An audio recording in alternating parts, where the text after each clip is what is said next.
आज के शो में। नैब की कार्रवाई, केडीए आला अफसरान शिकंजे में।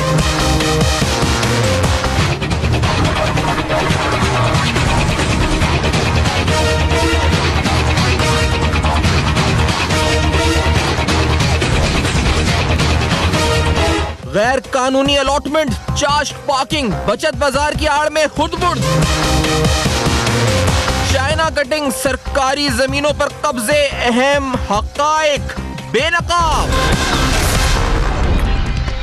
अस्सलाम वालेकुम। पस पर्दा हकायक सनसनीखेज इंकिशाफात प्रोग्राम बेनकाब में हूँ आपके साथ सैफान खान। अहम तरीन वाक़या या आप कहें जी पिछले 2 साल 2.5 साल से एक बार नहीं बल्कि बहुत से लोग कहने लगे कि शायद अगर इसको रखा जाए कि कितनी बार नैब की टीम ने, एंटी करप्शन की टीम ने सिविक सेंटर में जाकर लैंड रिकॉर्ड्स के हवाले से केडीए पे छापा मारा, एसबीसीए, केडीए, फिर केएमसी के लैंड डिपार्टमेंट, ये जो छापे मारे गए, तो इसकी अगर पूरी फहरिस्त बनाई जाए तो ये बहुत तवील, बड़ी लंबी फहरिस्त इस वक्त होगी सामने। बहुत से लोगों ने तो मजाक में कहा जी कि गिनीज बुक में नाम आ जाना चाहिए सिविक सेंटर का। इतनी ज्यादा रेड एफआईए, नैब, हर एंटी करप्शन इदारा जो था इस वक्त उसने जाकर यहां पर छापा मारा है और फाइल्स उठा के लेके गया। अब जो रिसेंट हमने देखा है, जो पिछले 1-2 माह से हम कह सकते हैं, क्योंकि जो इस वक्त साबिक डीजी केडीए थे नासिर अब्बास साहब, उनकी गिरफ्तारी के बाद कल एक अहम कार्रवाई हुई और यह कार्रवाई भी सिविक सेंटर में हुई और इसमें एक डायरेक्टर को गिरफ्तार किया गया केडीए से, उबैद जिनका नाम था, 19 ग्रेड के अफसर, और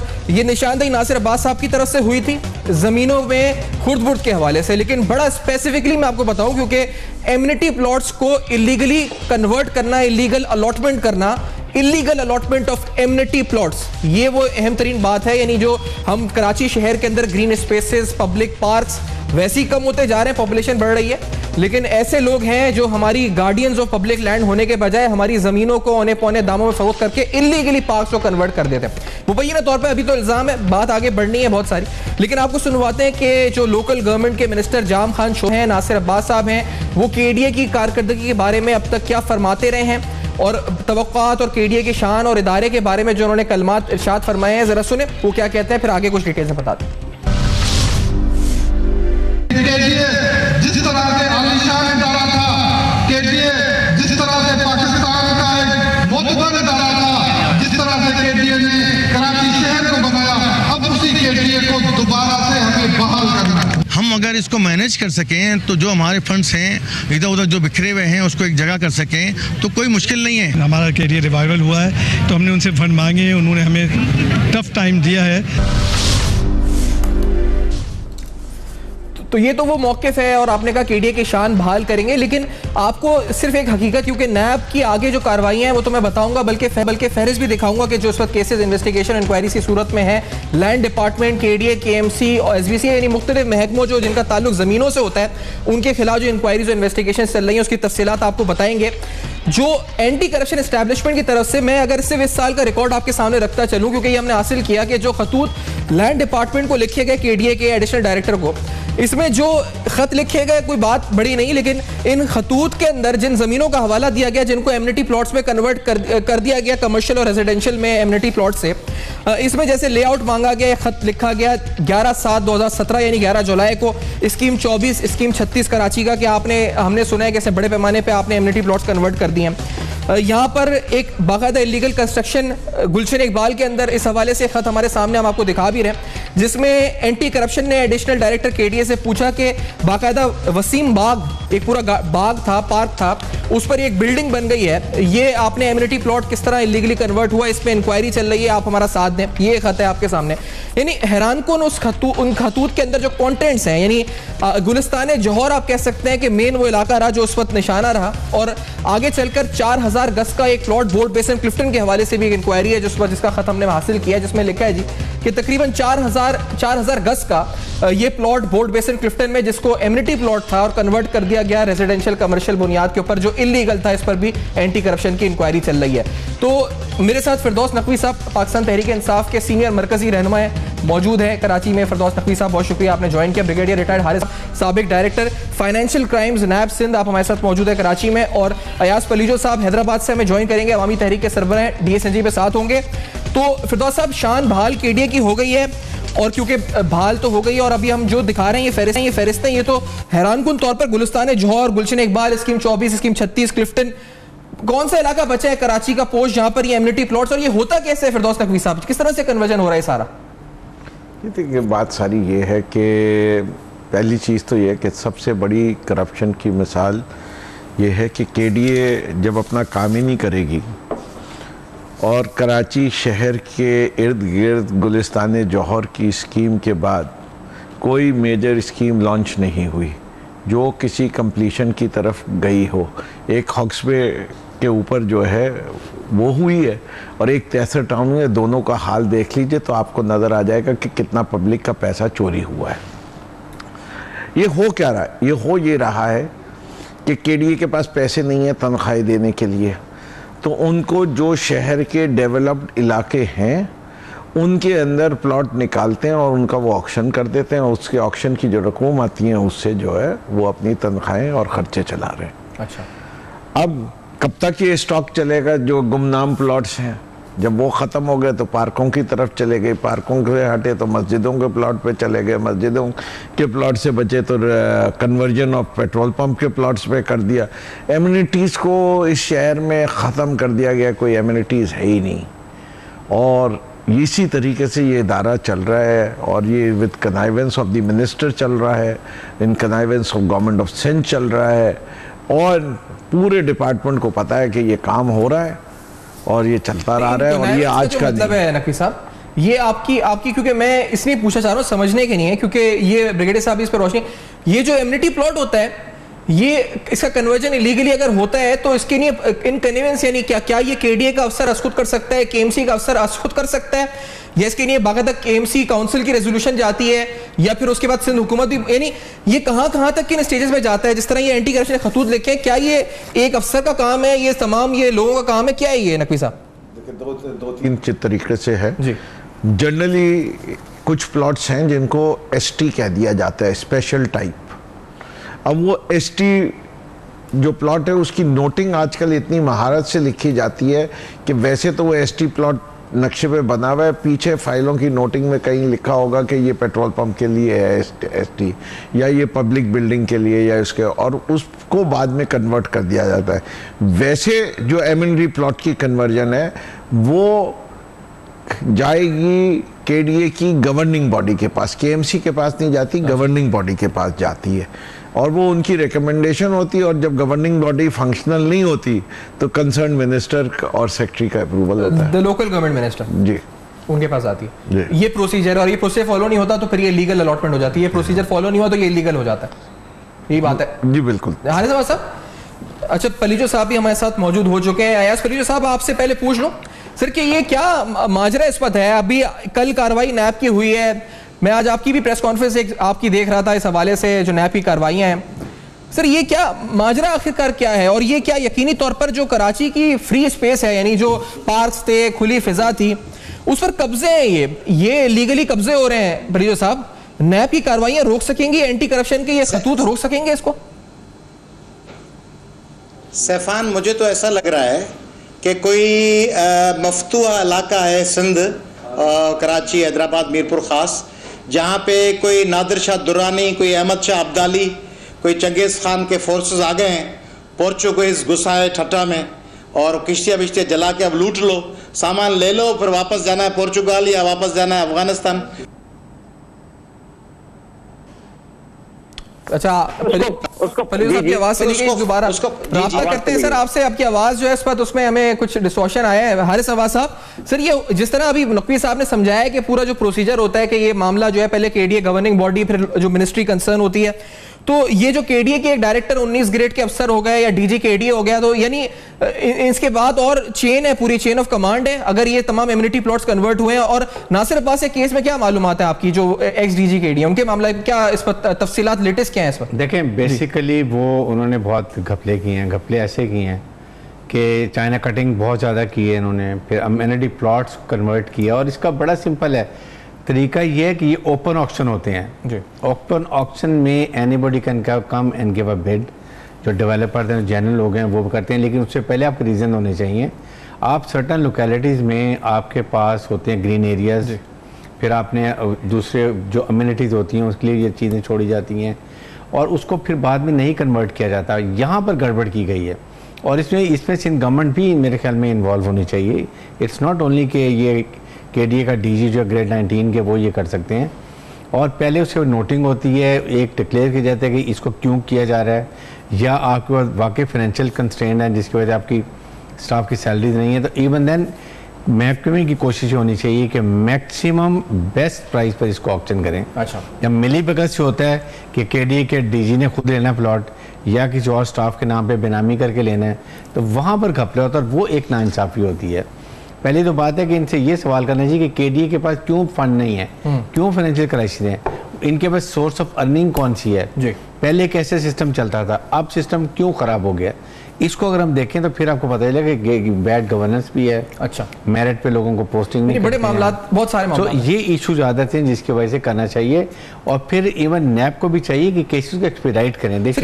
ये बड़ा अहम पॉइंट है इस वक्त। और ये जो हारिस साहब कह रहे हैं, पलीजो साहब आप भी अगर आवाज़ जा रही है तो पलीजो साहब ये मामला, ये जो भी हारिस नवाज साहब ने बताया और फिर हम जो कार्रवाइयाँ देख रहे हैं, वो एक्स DG KDA हो, इससे पहले वाले हों, मंजूर काका, ये तमाम लोग जिनके खिलाफ केसेस बने नैब के, फर्क क्या पड़ा उससे पलीजो साहब? फर्क क्या पड़ा, यानी आपने क्या महसूस किया, फर्क पड़ा उससे, नहीं पड़ा? ये एमिनिटी प्लॉट्स कन्वर्ट होना खत्म हुए, चाइना कटिंग रुकी या नहीं रुकी, क्या हुआ इससे? सैफान फकत मालिक चेंज हो गए। पहले एक हल्का रोड कटिंग और चाइना कटिंग करता था, अब दूसरा नादिर शाह दुरानी और अहमद शाह अब्दाली का लश्कर आ गया, दूसरे चंगेज आ गए।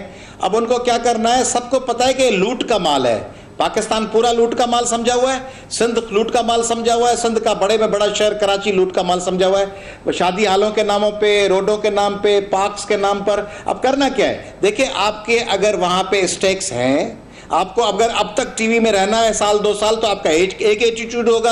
आपको आज स्टूडियो में कार्रवाई करके रवाना हो जाना है तो आप कैमरा शैमरा लेके रवाना हो जाएंगे। अब ये जो गवर्नमेंट बैठी है, मंजूर काका एक फर्द नहीं था, मंजूर काका एक माइंडसेट था और मंजूर काका एक टूल था, उसमें उसका भी हिस्सा था।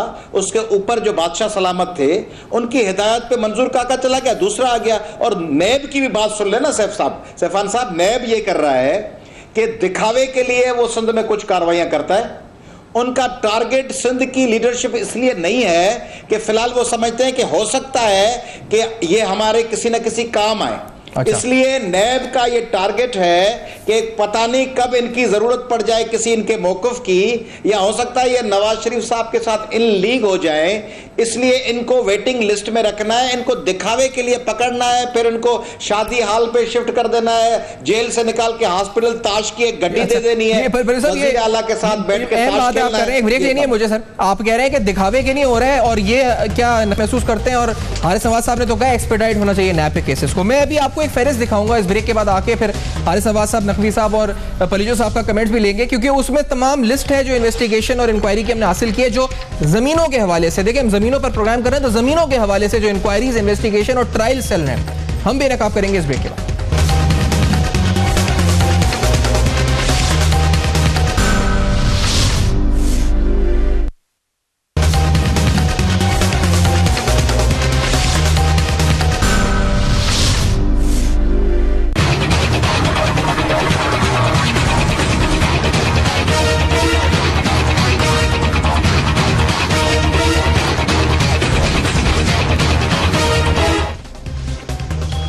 वेलकम बैक, आप देख रहे हैं बेनकाब, और आज आपको बता रहे हैं कि किस तरह नैब के रीसेंट छापे सिविक सेंटर KDA के हवाले से, ज़मीनों के हवाले से, खुसूसन एमिनिटी प्लॉट्स को जो इलीगली कन्वर्ट किया जाता है, उससे कितना नुकसान कराची शहर को हुआ है, ये आप अंदाज़ा लगा सकते हैं। जो फ्री पब्लिक स्पेस होती थी, उसे बेच के वहाँ पर कमर्शियल, रेजिडेंशियल गैर कानूनी तौर पर जो प्रोसीजर उसको फॉलो किए बगैर हो रहा था, और इस पर अभी भी क्या रिश्वत का बाजार गर्म है। बड़े अहम सवालात हैं जो प्रोग्राम में उठा रहे हैं। ये list of functionaries of government of Sindh है, both former and present, who are facing NAB proceedings. अब ये इंक्वायरीज और इन्वेस्टिगेशन की लिस्ट है, जिसके अंदर आप देखें नाम, और नामों के साथ आपको फहरिस्त दिखा रहे हैं, क्योंकि ये फहरिस्त कोर्ट में जमा हुई है bye NAB Karachi.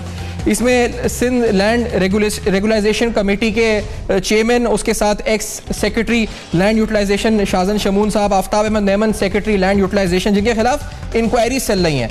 2 DG SBC है, आगा मकसूद अब्बास साहब, और इसके साथ मंसूर काका जो मारूफ हैं काफ़ी, इन 2 के खिलाफ इंक्वायरीज। इसी तरह असिस्टेंट डायरेक्टर KDA एक और मोहसिन रजा जिनका नाम, इनके खिलाफ एक इस वक्त इंक्वायरी इन्वेस्टिगेशन में अगर आए तो इन्वेस्टिगेशन में भी बड़े बड़े नाम हैं। और ये अगर आप फहरिस्त देखें तो इसमें तो तकरीबन 1500 इंक्वायरीज इन्वेस्टिगेशन है, जिसमें सिंध हुकूमत के ऑफिशियल्स, एमपीएस, मिनिस्टर्स शामिल हैं। लेकिन ज़मीनों के हवाले से इन्वेस्टिगेशन में मंजूर काका के खिलाफ 2 इस वक्त इन्वेस्टिगेशन हैं, और आगे चल के वो समन वगैरह भी मैं आपको दिखाऊंगा जो सी शैल प्लॉट्स के हवाले से, क्लिफ्टन में ज़मीनों के हवाले से इनको जारी हुए थे। तमाम तफसीलात आज प्रोग्राम में हम पेश कर रहे हैं। हारिस नवाज साहब, सर ये आपने कहा एक्सपेडाइट होने चाहिए, ये फहरिस्त है पूरी, अब इसमें तो ज़मीनों के किस्से लिखे हुए हैं, ये एक्सपेडाइट किसका काम है करना? नैब का काम है, क्यों नहीं करना? बात यह है कि मैं ये, क्योंकि मैं नैब में रहा हूँ, मैंने ये देखा कि एक्चुअली जो रूल है उसमें 1 से 2 महीने में नैब को केस निपटा देना चाहिए, ठीक है। चले लेट हो जाता है, उसका कोई फायदा, it is a deterrence for others. अगर आप एक को, जैसे कोई भी KBK के ये कराची बिल्डिंग कंट्रोल अथॉरिटी के, आपने किसी को अरेस्ट किया है और अगर 3 महीने में भी आप केस ख़त्म कर लेते हैं, देन जब उसको सज़ा मिलती है, जेल होती है, प्लस उसके साथ सारी प्रॉपर्टी उसकी चीज़ होती है, बैंक अकाउंट चीज़ होते हैं, ये डिटरेंस है, बाकियों के लिए एक इबरतनाक सज़ा होती है कि आइंदा न किया जाए। फ़ौज का सिस्टम क्यों चलता है? सही वजह यही है ना कि हमारा अकाउंटेबिलिटी बड़ा स्ट्रिक्ट है। यूनिट के अंदर, रेजिमेंट में, कमांडिंग ऑफिसर में अगर एक खुदा न खासा एक राइफल लाखों में जो है अगर गुम जाए तो the commanding officer goes home, और उसके साथ उसके सिक्योरिटी का स्टाफ है, सारा चला जाता है। नो एक्सक्यूज़, इसलिए कि बाकी पूरी आर्मी में पता चल जाता है कि जी ये सज़ा मिली है, ऐसे नहीं करना। तो अकाउंटेबिलिटी जब नहीं होगी, गवर्नेंस नहीं होगी, मेरिट पे पोस्टिंग नहीं होगी, और उसके बाद रूटलेस अकाउंटेबिलिटी नहीं करेंगे तो कोई फ़ायदा नहीं है। ये बात है कि नैब को भी चाहिए कि अभी याद अगर कम लोग हैं, हायर करें एक्सपर्ट्स को, उनको एक्सपर्ट को हायर करके और इसको एक्सपेडाइट केसेस करें। ये तो ठीक है, लेकिन फिर ये नकवी साहब आप इस पर क्या, क्योंकि ये तो इस पर जो सूरत हाल है, ये लिस्ट है, अभी आप कह रहे हैं एक्सपेडाइट करें, तो अभी पलीजो साहब कह रहे हैं कि ये इसलिए रखे गए नाम के ये तो जो है इस वक्त इनको इस्तेमाल करना है, कहीं आगे जाकर कोई इनसे बयानात लेने या इनका इस्तेमाल होना है, इसलिए जानबूझकर दिखावा किया जा रहा है। तो आप तो पाकिस्तान तहरीक इंसाफ के इंपॉर्टेंट स्टेक होल्डर है कराची में, नकवी साहब, ये हो रहा है वाकई में क्या? मैं समझता हूं, देखिए obviously if agency does not deliver, that means there is bad governance with in the agency. तो अगर नैब ने जो काम और जो रूल्स हैं, जो उनके SOPs हैं कि 3 महीने के अंदर अंदर एक केस को कंप्लीट करके करना है, तो अगर वो नहीं हो रहा तो वो आए तो फौज से ही हैं लोग, वो यहाँ सिविलियन बनने जाने के बाद या रिटायर हो जाने के बाद why are they giving up their good practices? इसका भी जवाब शहरी तो मांगेंगे। मैं ये समझता हूँ कि बात जो ब्रिगेडियर साहब कह रहे हैं बिल्कुल सही कह रहे हैं कि जब तक किसी भी इदारे की गवर्नेंस सही में कोई खराबी या झोल रह जाएगा, वहाँ जो है मामलात ख़राब होंगे। नैब के मामलात भी सही नहीं है, हमें नैब बलूचिस्तान के साथ भी मसला हम सुन रहे हैं ना, लेकिन अभी ये कहते हैं फरीद साहब कि ये तो एक कोई इसके पीछे कॉन्स्पिरेसी है, इसके पीछे एक वजह है जिसकी वजह से सही नहीं है। आप समझ रहे हैं? देखिए बात ये जितने मुंह उतनी बातें वाली आ जाती है, और जब काम सही नहीं हो रहा होगा तो मैं उसके रीज़न दे सकता हूँ। मैं ये भी कह सकता हूँ बैठे कि नैब के अंदर खुद करप्शन है, मैं ये कह सकता हूँ कि नैब पॉलिटिसाइज हुई हुई है, ये सारी चीज़ें आएंगी चार्ज। ये तो नैब वालों को डिफेंड करना है अपने आप को, उनको अपने केसेस को इतना ट्रांसपेरेंट रखना है कि लोग ये बातें ना कह सकें। मेरे ख्याल से NAB needs a lot of improvement at least as far as communication with general public is concern. जी फरमाइए जी। इशू ये है कि बेसिकली नैब को ये डिसाइड करना चाहिए कि कितने बड़े केसेस, मेगा करप्शन केसेस आपने हैंडल करने हैं। आपने अगर तपेदार के केसेस हैं, लो ग्रेड के ऑफिसर केसिंग है, कम आप लिमिट फिक्स करेंगे 10 करोड़ से ऊपर का केस जो है ना वो नैब लेगी। बाकी प्रोविंशियल एंटी करप्शन है, FIA उनको ट्रांसफ़र करें। वर्कलोड कम होगा तो your efficiency will improve. This is a basically pitfall in our system कि जब हम एग्जीक्यूटिव बोर्ड मीटिंग करते हैं, आप कहते हैं इस केस को भी ले लो, उसको के ले लो, फिर आप नहीं, it is not humanly possible. So you have to categorise, और लोग जो फाइनेंशियल केसेज हैं वो आप एंटी करप्शन को दें, FIA को दें, और आप मेगा करप्शन पकड़े, ये जैसे कि then you see the effect what will happen. लेकिन सर यहाँ पर ये हो रहा है ना कि FIA, नैब, एंटी करप्शन तीनों काम करें तो बहुत जगह ओवरलैपिंग भी हो रही है, ये भी हमने देखा। So this has to be coordinated. आपने केसेस करने, ये केस एंटी करप्शन को दे दें, सही, ये केस FIA को दे दें, और ये नैब लेगी जो बड़े केसेस। जैसे ये एक और हैरानकुन बात है, बात आपने और कही थी कि नैब अपनी कैपेसिटी बढ़ाए, कैपेसिटी बढ़ाए तो ऑफ कोर्स। ये जो फहरिस्त है इसमें आप अगर देखें नाम, मंजूर काका खान साहब को सब जानते हैं, बाकी भी नाम देखें तो अभी हमने बड़ा शोर सुना है पुलिस साहब के सिंध में जो लोग हैं उनका नाम ECL में डाल दिया जाता है, और पंजाब में शरीफ खानदान के हवाले से वो कहते हैं जी कि उनका नाम तो ईसीएल में नहीं डाला जाता। मैं हैरान हूं, इस लिस्ट में जो लैंड डिपार्टमेंट के हवाले से इंक्वायरीज हैं, इसमें बहुत से नाम ऐसे हैं जो पाकिस्तान में नहीं है इस वक्त, वो मुल्क से बाहर जा चुके हैं, वो कनाडा में है, वो किधर है। तो सर ये जो इंक्वायरीज इन्वेस्टिगेशन जिन पे चल रही है मुल्क में है नहीं, बहुत से नाम ऐसे में ऐसे पढ़ के जो लिस्टें चल रही है, लोग देख भी रहे होंगे, पढ़ने की जरूरत के नाम आ रहे हैं सामने, वो मुल्क में नहीं है। पलियो साहब अब क्या होगा? देखिए सैफान साहब, पीपल्स पार्टी के दोस्त जब कहते हैं कि पंजाब में एक कानून है नैब का और सिंध में दूसरा है, वो सही कहते हैं, मगर एंगल थोड़ी सी डिफरेंट है। वो कैसे है कि पंजाब में वज़ीर आज़म नाअहल हो चुका है और सिंध में जरदारी साहब को सादिक और अमीन करके बाज़त बरी कर दिया गया है। पंजाब में मरियम नवाज शरीफ अदालतों के चक्कर काट रही है और सिंध में हमारी बहन फरियाल साहिबा पे कोई मुकदमा नहीं है। पंजाब में राना सनाउल्लाह और दीगर मिनिस्टर सब नैब को मतलूब है। इमरान खान का भी वारंट्स निकल रहे हैं और तमाम लोगों के खिलाफ कोई ना कोई अदालती चाराजोई हो रही है। सिंध में मुराद अली शाह, कायम अली शाह, वजीर, बल्कि कोई वजीर गिरफ्तार होता है तो उसको ताश खेलने के मौके फराम होते हैं। तो बिल्कुल तफरीक तो है, मैं तो समझता हूँ उल्टी तफरीक है। यानी सिंध में किसी बड़ी फिश के खिलाफ, किसी बड़ी मछली के खिलाफ कार्रवाई नहीं हो रही और पंजाब में हो रही है। माजी में इस तरह हुआ था कि सिंध में हुई थी, जुल्फकार अली भुट्टो के खिलाफ हुई थी, दूसरे लोगों के खिलाफ हुई थी, पंजाब में कुछ नहीं हो रहा था। अब उल्टी गंगा चल रही है। अब पंजाब में केपीके हर जगह, बलूचिस्तान में रईसानी गिरफ्तार हो गया सेक्रेटरी जिसके घर से पैसे निकले। सिंध में किसी भी बड़े फ्यूडल, बड़े वजीर, बड़े सेनेटर, एमएनए, एमपीए को आप दिखा दें मुझे कि उसके खिलाफ कार्रवाई हुई हो। शर्जील अहमद की गिरफ्तारी देखी पलीजो साहब, डॉक्टर आसिम का आपने देखा केस जो हुआ है पूरा, वो कहते हैं ये तो, वो कहते हैं सब में बड़े केस तो यही हैं। शर्जील अहमद साहब अभी आए थे सिंध असेंबली में भी।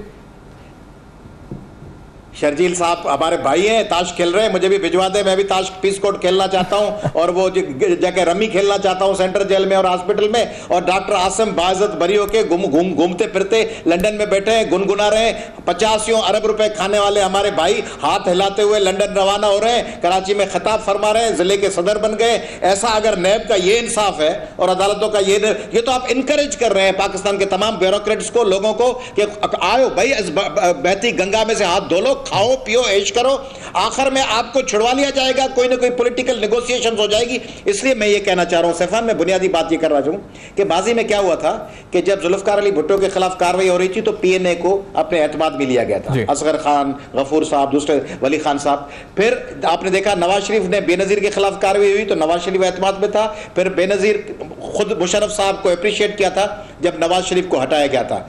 अब ये सिलेक्टिव कार्रवाई नहीं होनी चाहिए कि एक नवाज शरीफ के खिलाफ या इमरान या जरदारी के खिलाफ करने के लिए दूसरे को बाजुओं में ले लो, उस पे पीठ पे थपकी दो, उस पे हाथ हल्का रखो कि कहीं काम नहीं आएगा। इस तरह काम नहीं चलेगा, ये काम नहीं आएगा। पाकिस्तान घेरे में है, उस घेरे को तोड़ने के लिए कार्रवाई करनी होगी। एक ब्रेक लेते हैं, दावे बड़े हो रहे हैं इस वक्त, और एक दावा जो था वो रिसेंट कराची ने भी, क्योंकि अगर अच्छी नीयत है, नियतों का तो खैर हम नहीं जानते, वो तो यकीनी तौर पर उनके दिल में है। उन्होंने कहा जी इलीगल दुकानों के खिलाफ, मैंने उन्होंने क्या कहा था ये सुनवाएंगे आपको, और उसके साथ कुछ और डॉक्यूमेंट्स के साथ आपको बताएंगे कि सी शेल प्लॉट्स, क्लिफ्टन, बोर्ड बेसन, बड़े अहम तरीन पोश एरियाज, और मालियत भी इनकी शायद करोड़ों भी नहीं बल्कि अरबों रुपए में होगी।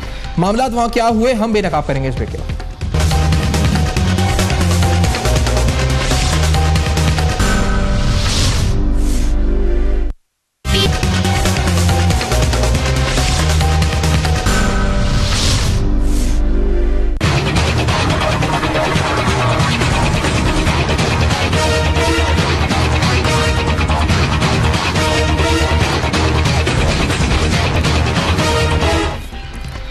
Welcome back. आप देख रहे हैं बेनकाब, अहम तरीन मामलात आपके सामने रख रहे हैं। आज तो सब कुछ बेनकाब यानी मंजर आम पर लेकर आ रहे हैं। फहरिस्त लेकर आए लैंड डिपार्टमेंट के हवाले से, SBCA, KDA, मुख्तलिफ ऑफिशियल्स, और उनमें हैरानकुन, मैं हैरान नहीं हूँ लेकिन क्योंकि बहुत से लोग जो है जिन पर इंक्वायरी और इन्वेस्टिगेशन चल रही है वो मुल्क में है ही नहीं, वो जा चुके हैं। और फिर यहाँ पर शोर मचता है कि ECL में नाम डाल दिए जाते हैं, लेकिन वो तो बैठे हुए हैं बाहर।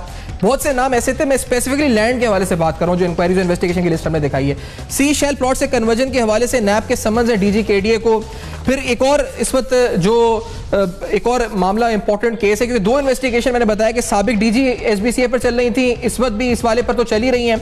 जो अभी गिरफ्तार हुए हैं, और ये तमाम मामला क्लिफ्टन में प्रॉपर्टी के हवाले से और उसके साथ सी शैल स्टॉल प्लॉट्स के हवाले के जो उनकी एमलगेमेशन थी और उनका इलीगल कन्वर्जन था इस हवाले से। तो और उसमें लिखा जी कि इससे एक्सचेकर को बड़ा अच्छा खासा लॉस हुआ। इसके अंदर ये नहीं कि सिर्फ एसबीसी है, बल्कि इसमें एसबीसी है, केडीए एंड अदर्स, यानी इसके अंदर और जो इनकी कन्वेंस से ये क्राइम हुआ मुबैना तौर पर उनके बारे में भी इन्वेस्टिगेशन नैब की चल रही है। और ये आप समझ आप देख रहे हैं इस पर, जो हम आपको इस पर दिखा भी रहे हैं। तो ये नकवी साहब आपसे पहले पूछूं कि ईसीएल में नाम तो नहीं है, ये तो बाहर है ज्यादातर, क्या मसला है आखिरकार इन लोगों का? ये तो कहते हैं हमारे नाम ईसीएल में डाल देते हैं। मैं तो ये समझता हूँ कि corruption is being done in Sindh in connivance सब लोगों के साथ, हर किसी को पता होता है।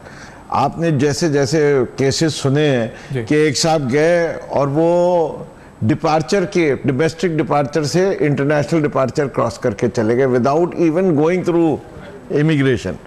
ये कैसे मुमकिन हो गया? और वो कनाडा जाके पहुंच गए, इससे कि निकले वो वहां लैंडिंग उन्होंने अपनी जो है कैनेडियन पासपोर्ट पे दे दी। कनाडा ज्यादातर जाते हैं वैसे। ये सबके पास ड्यूल नेशनैलिटी है। कनाडा है, अब कनाडा के ऊपर थोड़ी तवज्जो हो गई है तो ऑस्ट्रेलिया जाने लगे, और अभी आपको तीसरी मुल्क भी है साउथ अफ्रीका, जहां काफी लोग सेटल हो गए।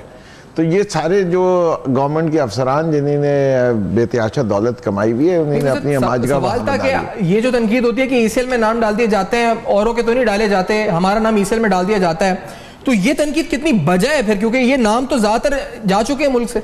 नहीं, मेरे ख्याल से देखिए, इररिस्पेक्टिव आप पे करप्शन का चार्ज है, आप कहें कि हमारे मुकदमे को जल्दी काम करके तो ईसीएल के ऊपर नाम जाने से क्या फर्क पड़ता है? You get yourself cleared as quickly as possible. दे सारी पेपर ट्रेल, मनी ट्रेल जो चाहिए, साबित करके देंगे जी ये चार्जेस नैब, और नैब को सू कर दें अगर गलत करती है नैब। मैंने तो आज तक किसी को नहीं देखा नैब को सू करते हुए। भाई नैब ने भी तो गलत काम किया, अगर गलत इल्जाम लगाया तो क्यों बख्श दे?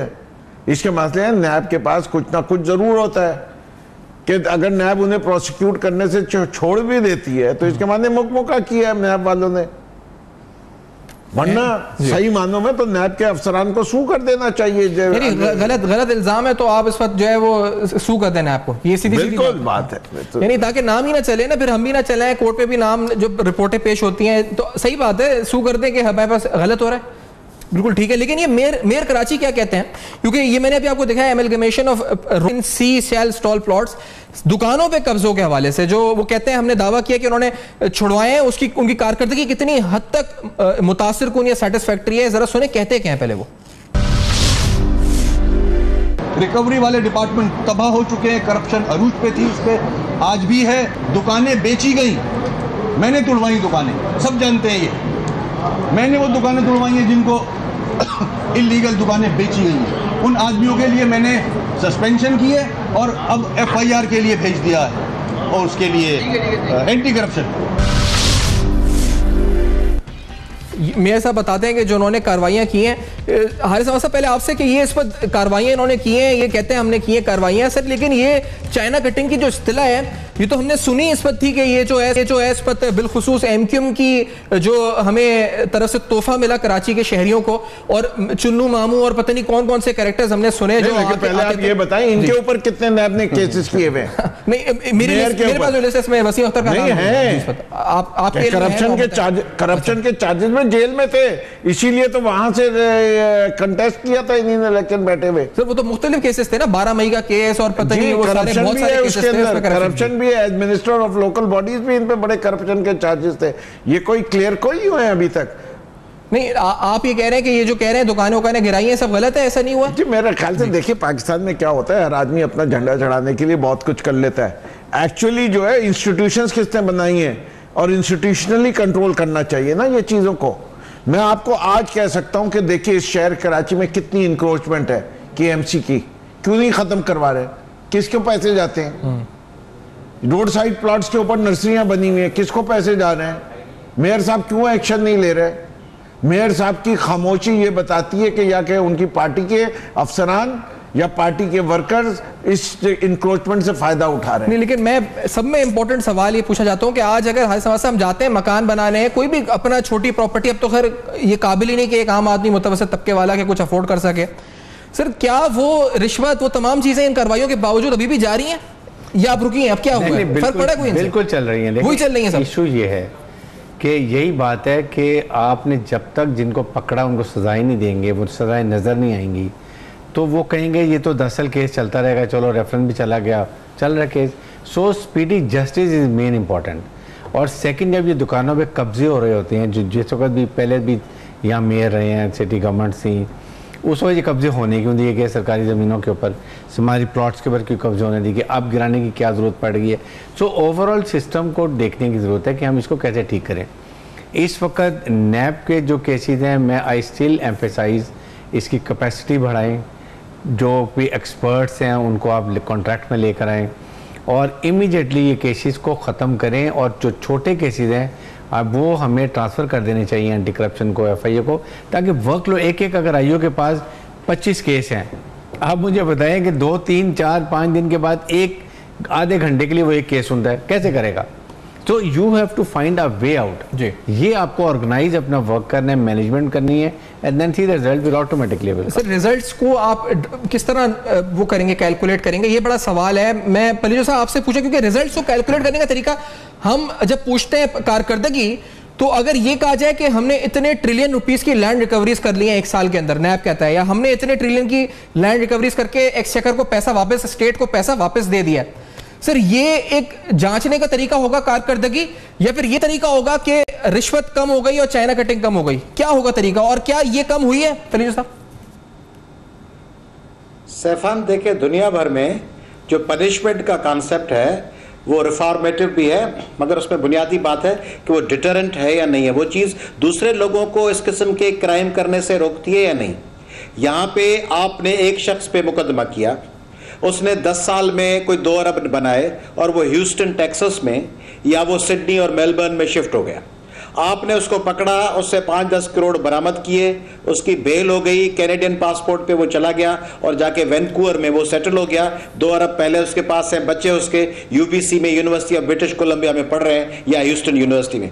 अब उसने क्या खोया, क्या पाया? उसको 3-4 महीने सजा हुई। अगर वो गवर्नमेंट मुलाजिम होता, 1 लाख तनख्वाह पे चल रहा होता, तो सारी जिंदगी उसका 10वां हिस्सा भी नहीं जमा कर सकता था, वो बाहर चला गया, एयरपोर्ट से निकल गया। कैसे निकला? एयरपोर्ट सिक्योरिटी फोर्स में, इमिग्रेशन अथॉरिटीज में उनके बंदे हैं जिनको उन्होंने रखवाया है, वो उनको छोड़ देते हैं, लांचों में चले जाते हैं। अब इस सारे मामले में जो अमलगमेशन है, जो अमलगमेशन के नाम पर 2 प्लाट मिला दिए या उसका कन्वर्जन कर दिया रेजिडेंशियल प्लाट का कमर्शियल में, तो वो तो करोड़ों और अरबों का मामला है ना। एक पार्क हटा दिया, वहां 50 दुकान बना दिए, और एक दुकान अगर 50 से 80 हजार पर फुट है, तो वो 100 फीट का दुकान, वो तो 5 करोड़ 15 करोड़ का हो गया। तो उसमें से उसको जो शेयर मिला, उन्होंने कहा भाई ये मकान था, दुकान थी 50 लाख की, 5 करोड़ की तुम्हारी बन गई, इसमें से 2.5 करोड़ मुझे दे दो, 1 करोड़ मुझे बादशाह सलामत को देना है, 1.5 करोड़ मेरे अकाउंट में गया, वो चला गया। उसके खिलाफ लेब ने 50,000, 5 लाख, 10 लाख रिकवर कर लिए।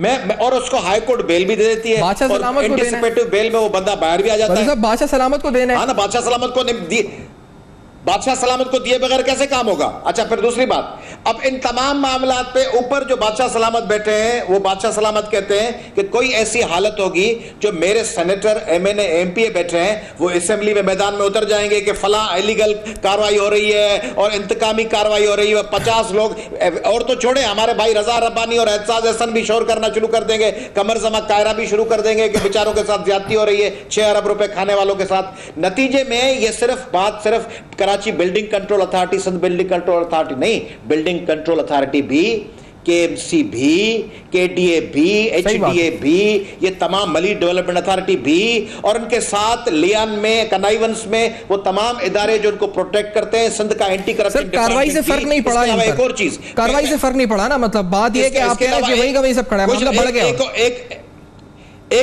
एक और चीज मैं ऐड कर दूं, फिर जब किसी शख्स की शिकायत लेके आप पुलिस के पास जाएंगे ना, तो एक SSP, जिस इलाके में सबसे ज्यादा कार्रवाई करनी है, वहां एक मनपसंद SSP आके बैठेगा, उसको आप फोन करेंगे कि इसके खिलाफ कार्रवाई करें, वो SSP कहेगा कि इनके खिलाफ हम कार्रवाई नहीं कर सकते, जो करना है जाके कर लो। इसलिए पूरा एक सेटअप है जिसमें सिंध को लूटा जा रहा है। सही बात है। मैं नकवी साहब आपके कमेंट लेना चाहूंगा लास्टली, अगर आप 10 सेकंड है कि हमारे पास, क्या ये चल रहा है अभी भी मामला, क्योंकि आपका ताल्लुक भी शायद रहता हो इन मामला से डील करते हुए, ऐसा होता है अभी भी रिश्वत वगैरह चल रही है सारी इन कार्रवाइयों के बावजूद? ये सब जी बिल्कुल चल रहा है, कोई चीज़ रुकी नहीं है। करप्शन जो है इसके, इस वक्त आपको कोई भी नक्शा अप्रूव करवाना हो तो आपको अब उनको पार्टनर बनाना पड़ता है। पैसे तो देने खत्म हो गए, पार्टनर बनाना पड़ता है। इससे कि इतना ज्यादा पैसा मांगा जा रहा है कि वो आप अफोर्ड ही नहीं कर सकते देना, तो अब आप उनको पार्टनर बनाते हैं। चलिए सर, मैं शुक्रिया अदा करूंगा नकवी साहब, पार्टनर बनाना पड़ता है। अब तो अगर कार्रवाई से ये फर्क पड़ रहा है तो फिर तो सवालिया निशान है, बहुत बड़ा सवालिया निशान है इस कार्रवाई के ऊपर। लेकिन जितनी रिकवरी ट्रिलियन रुपीज में हो रही है वो नहीं कारकर्दगी जांच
किसे खबर थी एक ऐसा दौर भी आएगा